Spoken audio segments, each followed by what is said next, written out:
우리가 알고 있는 모든 체제들을 이 시간에서는 다 비판할 거예요. 우리가 알고 있었던 체제들이 과연 뭐가 있을까요? 첫 번째, 공산주의. 공산주의는 비판받아야 마땅합니다. 공격받아야 마땅해요. 근데 우리가 강연을 통해서도 아셨겠지만 자유주의 비판받아 마땅합니다. 우리가 자유주의에 대한 정확한 해석을 공부하게 될 거예요. 그리고 세 번째, 민주주의도 비판받아야 마땅합니다. 요거는 여러분들이 처음 알게 되는 사실일 거예요. 우리가 민주주의라고 하면은 당연히 공산주의라는 체제에 반대해서 대항마로서 우리가 자유를 수호해야 되고 이 민주 정신을 수호해야 되는 거 아니냐? 라고 물어볼 수도 있겠지만 이론적으로 그리고 경험적으로 민주주의는 대안이 될 수 없습니다. 왜인지를 우리가 그 이유를 이번 시간에 한번 알아보게 될 겁니다. 그래서 잘 따라와 주셔야 돼요. 우리가 공산주의라고 부르는 이 체제는 생각보다 역사가 오래되지 않았어요. 우리가 아는 이 공산주의라고 하는 건 근대, 현대사를 딱 봤을 때 딱 두 곳밖에 없습니다. 공산주의 체제를 이제 국가의 구심점으로 하는 그런 국가는 딱 두 국가밖에 없었어요. 첫 번째 중국, 두 번째 소련, 지금의 러시아입니다. 연도를 보면은 여러분들이 아시겠지만 이 연도가 그렇게 멀지가 않아요. 거의 한 100여 년 전입니다. 그러니까 공산주의가 출현하는 이 시기가 그렇게 멀지는 않다는 거예요. 근데 여러분들 잘 아셔야 될 게 공산주의는 어떻게 보면은 보수주의에 대적하는 그 체제의 완성체라고 보시면 됩니다. 보수주의에 대적해서 사상 체제들이 계속 만들어져요. 그 만들어진 사상 체제들의 완성체가 이 공산주의다. 그래서 늦게 출발했지만 지금까지도 전 세계를 좀먹는 체제가 돼버린 겁니다. 1921년에 중국 공산당이 창당을 했어요. 왜 중국이 건국됐다고 얘기를 하지 않냐면 중국 이꼴 공산당이기 때문입니다. 중국은 일당 체제예요. 일당 체제이기 때문에 중국 공산당이 곧 중국입니다. 그래서 중국 공산당이 먼저 창당이 됐고 그걸 바탕으로 1949년에 중화인민공화국, 지금의 중국이라고 하는 나라가 건국이 되는 거예요. 그 다음 1922년도 딱 1년 뒤에 소비에트 사회주의 공화국 연방, 즉 소련이 건국이 되는 건데 이건 이제 연방행 체제이기 때문에 건국이라고 부르기는 좀 그렇고 탄생 정도로 보면 되겠습니다. 그래서 딱 이때에 공산주의가 본격적으로 출현을 하게 되는 겁니다. 그렇다면 그 이전에는 공산주의가 없었냐?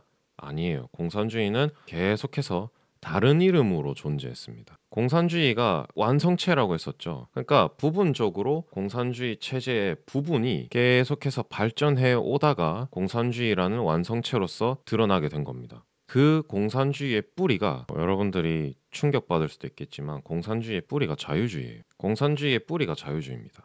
자유주의가 계속해서 발전해 나가고 뭔가 더 확장되고 개념이 계속해서 커진 게 공산주의예요. 물론 무작정 확대되고 확장되고 커지진 않았죠. 자유주의라는 개념 자체가. 그러나 자유주의에서 다른 개념으로 이어지고 하다가 결국에는 공산주의라고 하는 이 완성체가 만들어진 겁니다. 홀로도모르라고 하는 사건이 있었습니다. 1932년에서 33년 정도에 1년가량 벌어진 이게 뭐 학살극 이런 게 아니고요. 사진을 자세히 보시면은 길거리에 그냥 굶어 죽은 시체들이 이렇게 나뒹굴고 있는 겁니다. 그냥 길거리에 이렇게 굶어 죽은 시체들이 나뒹굴고 있는 거예요. 어디에서? 그때 당시 소련이었던 우크라이나에서. 그래서 홀로도모르라고 하는 말 자체가 우크라이나어로 아사라는 뜻입니다. 1년 동안 몇 명이 죽어버렸는지 혹시 아시나요? 잘 모르겠죠. 약 1년 동안 몇 명의 국민들이 사망했냐? 인민들이 사망을 했냐면 250만에서 350만 명이 사망했습니다. 1년 동안 공산주의 체제를 따라가다가 그냥 굶어 죽는 사람들이 이 길거리에 그냥 방치되듯이 이런 광경들이 펼쳐진 거예요. 이것 하나만 보더라도 공산주의 체제라고 하는 것은 사회에서 쓸모가 없는 무익한 악에 가까운 겁니다. 여러 미디어나 매체들에서도 이 홀로도모르라고 하는 아사 사건은요, 다른 소련의 대기근이나 자연적인 재해라고 해석하지 않아요. 이것만큼은 공산주의 체제의 치명적인 폐해라고 해석을 합니다. 그만큼 공산주의가 국민의 이익에 부합하지 않는다라는 거예요. 공산이 뭐죠? 같이 벌어서 같이 분배한다는 거잖아요. 근데 이것만 보더라도 같이 분배가 안 되는 겁니다. 그렇다면 우리가 공산주의는 나빠 라고 얘기를 수없이 듣고 공산주의 나쁘다고 말하고 다니지만 우리가 공산주의가 왜 나쁜지, 왜 공산주의가 악인지 잘 몰라요. 공산주의가 왜 악입니까? 공산주의가 무익한 악인 이유, 뭘 강조하기 때문일까요? 평등을 강조하기 때문이, 평범을 강조하기 때문에 그렇습니다. 우리가 저번 시간에 보수주의를 기독교적인 관점으로 봐야 될 때 강조했던 게 뭐였죠? 불평등이었죠. 인간은 불평등합니다. 하나님이 모든 인간을 똑같이 지으시지 않으셨기 때문에.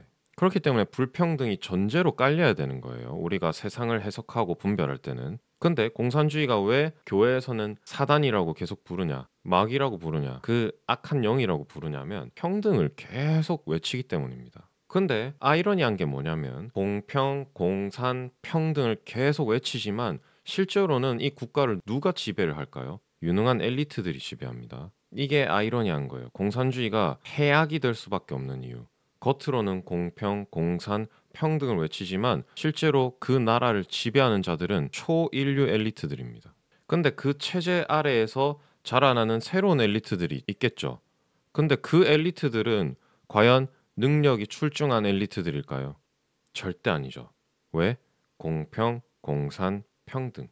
지식의 수준에 있어서도 평등해야 되는 겁니다. 그러면은 이 엘리트들을 발탁하는 조건은 뭐가 될까요? 지식의 수준이 조건이 될 수 없죠. 뭐가 조건이 되죠? 그 체제를 얼마나 맹신하고 광신하는지, 그게 조건이 되는 겁니다. 그래서 새로운 엘리트들은 능력이 하나도 없어요. 능력이 없는데 대신에 이 체제에 대한 얼마나 맹목적으로 따라가는지에만 관심이 있는 거예요.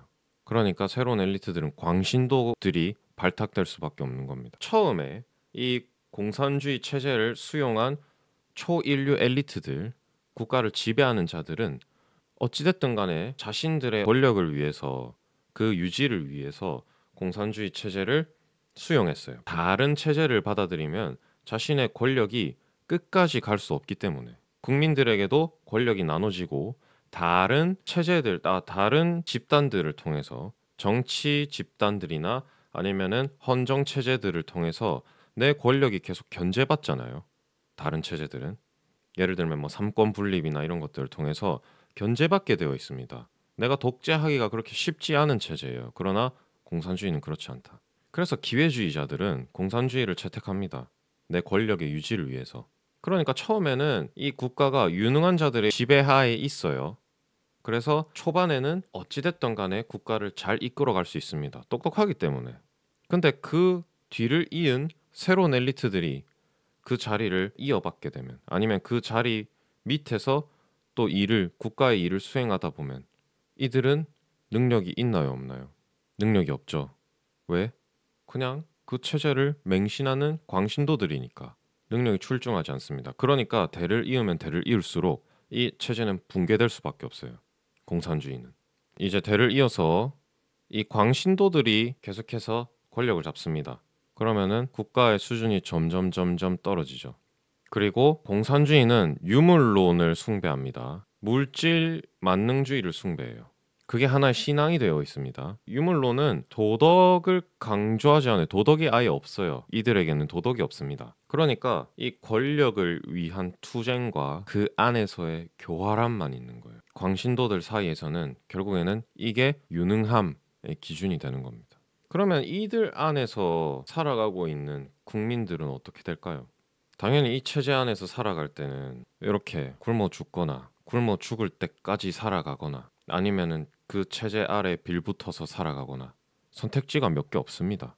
그 말인즉슨 이들은 획일화된 삶을 살아가게 되는 거죠. 특별함이 없게 되는 겁니다. 더 이상 이들은 나의 다양성, 나의 개성, 나의 특별함, 나의 탁월함 이런 것들이 존재하지 않는 세상을 살게 되는 거예요. 이건 정말 위험합니다. 나중에 자유주의와 민주주의에 대해서도 얘기를 하겠지만 결국에는 모든 체제가 평화, 평등을 따라가게 돼 있어요. 그러면 결과는 어떻게 되겠습니까? 결과는 뻔하죠. 그래서 보수주의자들은 이를 계속해서 경계하고 비판하고 외쳤던 겁니다. 불평등에 대해서 계속 외쳤던 거예요. 공산주의가 악인 이유에 대해서 우리가 알아봤죠. 그래서 이 공산주의의 뿌리라고 할 수 있는 자유주의 먼저 알아보겠습니다. 자유주의라고 하는 거는 처음에 이제 슬로건은 개인의 사회적 활동의 자유를 추구한다예요. 그리고 영미 보수주의에 반대해서 등장한 개념입니다. 영미 보수주의에 반대해서 등장한 개념이에요. 처음에는 보수주의라고 하는 개념 자체가 없었어요. 근데 이 자유주의의 움직임 때문에 생긴 겁니다. 이들은 개인의 이성 합리성이 그 선진들의 시행착오들보다 위에 있다라고 생각한 거예요. 개인의 이성, 지금 당장의 어떠한 판단과 지금 당장 내가 딱 생각했을 때 어떠한 직관적인 영역이 수천 년 동안 이어져 온 어떠한 시행착오들, 그로 인해서 만들어진 규칙과 법을 내가 충분히 판단하고 없애고 그 위에 새로 내가 만들 수 있다. 이런 식으로 생각을 하는 거예요. 기독교인들 사이에서는 이게 뭐에 대한 도전으로 받아들여질 수 있죠. 수천 년간의 어떤 시행착오 아니면 신의 섭리 그걸 적어놓은 책, 성경에 대한 도전으로 받아들여지는 거죠. 개인의 이성과 합리성이 직관이 성경보다 위에 있다 이거예요. 정상적인 기독교인이라면 당연히 그렇게 생각할 수 있겠습니까? 그렇게 생각할 수가 없죠. 그러니까 이건 정말 공산주의의 뿌리, 악의 뿌리라고 볼 수 있는 겁니다. 그래서 존 로크의 합리주의, 개인의 이성과 합리성이 어떤 수많은 인류의 시행착오 위에 있다. 그 다음 제레미 벤담의 공리주의, 인간은 행복을 추구할 권리가 있고 그 행복은 무엇을 기준으로 추구를 해야 되냐, 최대 다수가 행복할 수 있는 쪽으로 추구를 해야 된다. 그게 설사 도덕적이지 않고 윤리적이지 않더라도. 이들에게서부터 이제 뭐가 나왔냐면 도덕법, 윤리의 파괴가 나온 겁니다. 도덕법, 윤리 이런 것들이 다 어디에서 출발했죠? 구약의 율법에서부터 출발했죠. 그러니까 자기네들이 생각하기에는 이것 또한 개인이 판단하기에 그렇지 않다라고 여길 수만 있으면은 그렇지 않다고 행동해도 된다. 이런 식으로 봤던 겁니다. 그러니까 이 슬로건이 이렇게 되는 거예요. 개인의 사회적 활동의 자유를 추구한다. 지금 상황으로 보자면은 어떤 운동입니까? 뭐 LGBTQ 운동이 될 수도 있겠죠. 사회적인 활동에 자유를 줘라. 내가 밖에 나가서 트랜스젠더라고 얘기를 하든 나는 남성이지만 밖에 나가서는 여성이라고 얘기를 하는데 나를 반대하지 마라. 차별금지법. 이게 다 자유주의에서 시작을 한 겁니다. 그러니까 우리는 자유에 대해서 너무나도 오해를 하고 있어요. 자유에 대해서 너무 오해하고 있습니다. 그래서 이 오해를 하나씩 하나씩 이제 풀어가면 좋을 것 같습니다. 자, 우리가 흔히 오해하는 저번 시간에서부터 계속 얘기해온 불평등. 그리고 보수주의자들은 이 불평등이 사회에서 꼭 필요하다라고 얘기를 합니다. 첫 번째, 정부라는 것이 존재한다는 것 자체가 불평등하다라고 얘기를 해요. 이 보수의 정신이라는 책에서는 이렇게 설명을 합니다. 완벽하고 절대적인 자유는 사회라는 존재와 공존할 수가 없다. 사회라는 존재 자체가 절대적인 자유를 보장할 수가 없기 때문에 그래요. 사회는 뭡니까? 사회에는 질서가 있어요. 질서가 있습니다. 그러니까 그 질서는 절대적인 자유, 완벽한 자유와 충돌할 수밖에 없어요. 그렇기 때문에 그 질서들이 모인 사회, 그 사회가 모인 국가는 개개인의 자유와 충돌할 수밖에 없는 겁니다. 그리고 보수주의자들은 그 둘이 충돌할 때 뭐에 손을 들어줄까요? 질서에게 손을 들어주는 거예요. 애초에 불평등한 겁니다. 모든 인류가 평등할 수가 없다는 전제를 깔고 가는 거예요. 그리고 이 제임스 쿠퍼라고 하는 사람은 미국의 뭐 작가이자 뭐 정치인이기도 하고 다양한 이제 직업을 가졌던 인물입니다. 그 보수주의의 역사에 또 한 획을 그은 인물이고 이 쿠퍼라고 하는 사람이 뭐라고 얘기를 했냐면 민주주의의 희망은 공동체의 신사들이나 지도자들의 생존에 달려 있다. 민주주의의 희망이 국민들한테 있는 게 아니고 특정 계층, 특히나 지도자 계층에게 달려 있다라고 하는 거예요.